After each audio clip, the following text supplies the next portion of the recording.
That was Mubi here on Democracy Now!, democracynow.org, The War and Peace Report. I'm Amy Goodman with Nermeen Sheikh. We're having a very interesting debate around the issue of Human Rights Watch. An open letter has been sent by our guest today, Gov't, and 100 scholars and 2 Nobel Peace Laureates criticizing Human Rights Watch for what they call a revolving door policy between the government and the organization. Also criticizing them around their research and advocacy around Venezuela. Reed Brody is also with us, who is the counsel for Human Rights Watch, who is also called the dictator catcher or pursuer, who has been trying to bring dictators around the world to trial. I wanted to turn to Human Rights Watch Executive Director Kenneth Roth's tweet after the open letter that Gov't sent. He wrote, quote, "For those defenders of Venezuela, Rwanda, Syria, Russia, etc., who say HRW is soft on the U.S., please read before you tweet." And he then linked to HRW's 2014 United States Country Report. So let's go back to that tweet, Reed.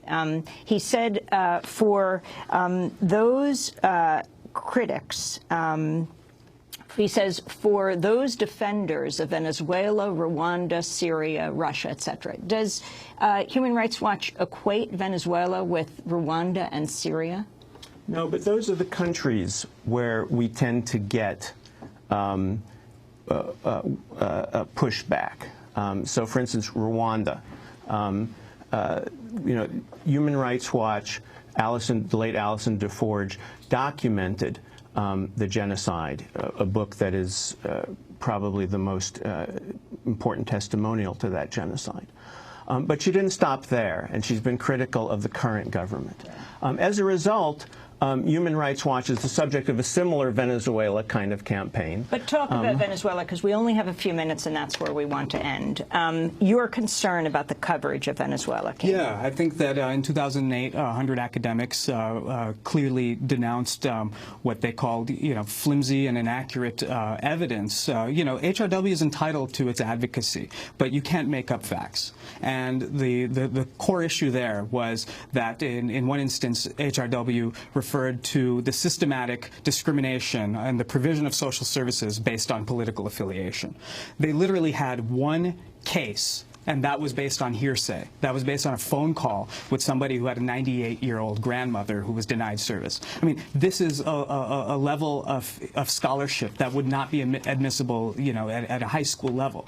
So, and why do you think this is? What I think, let's not even speculate. But you have speculated. You've said it's because somehow we're in lockstep what I'm saying is that the U.S. government. It suggests that the revolving door issue with HRW because Jose Miguel Vivanco and Dan Wilkinson, who wrote the report, are going to work for the U.S. government. They never have. I've already delineated the will. clear instances of HRW personnel and also the board of directors. I mean, Javier Solana. And Javier Solana was involved in Venezuela. No, what I'm saying is that there's a U.S.-oriented and NATO-oriented let's say, permissiveness within HRW. And let's be real here. For example, when Daniel Wilkinson in the New York Review of Books, perhaps the preeminent intellectual journal in the United States, suggest people read that article. When he says, quote, that 2 Venezuelan private media stations voluntarily dropped their critical coverage of the government, this is simply false. I've actually demanded a correction. No, I'm quoting him. I'm quoting him directly. But he didn't say that. I'm quoting him directly. And in those cases, you have, I showed voluminous instances of Televen and Benevisión, promoting opposition leaders, saying the most, but they were told, the strongest but the interviewers were told that they could not use terms like peaceful demonstrator, that they had to watch out for what they said. Imagine that on this show you were told what terms you can and cannot use. Maria Corina Machado appeared on Televen, okay, a prominent opposition leader, and referred to the Venezuelan government as a dictatorship, said that there was no democracy, accused it of various human rights abuses, and then said that there was a legitimate case to, to use the Constitution to push for the ouster of the elected government. These are the kinds of comments that, no senator or Congress member in the United States could ever make at ABC or NBC. A U.S. congressman could not go on a TV show in the United States? Could he say that the United States is a dictatorship? I mean, what I'm saying is not that he could not. But he could. That's my point.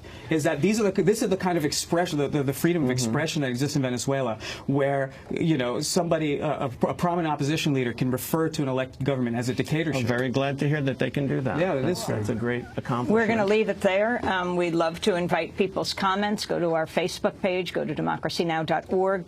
Gov't, lead organizer of the letter alleging this revolving door between the U.S. government and Human Rights Watch. His article for the Knockler report was headlined "The Hypocrisy of Human Rights Watch." We'll link to that article. Reed Brody, counsel and spokesperson for Human Rights Watch.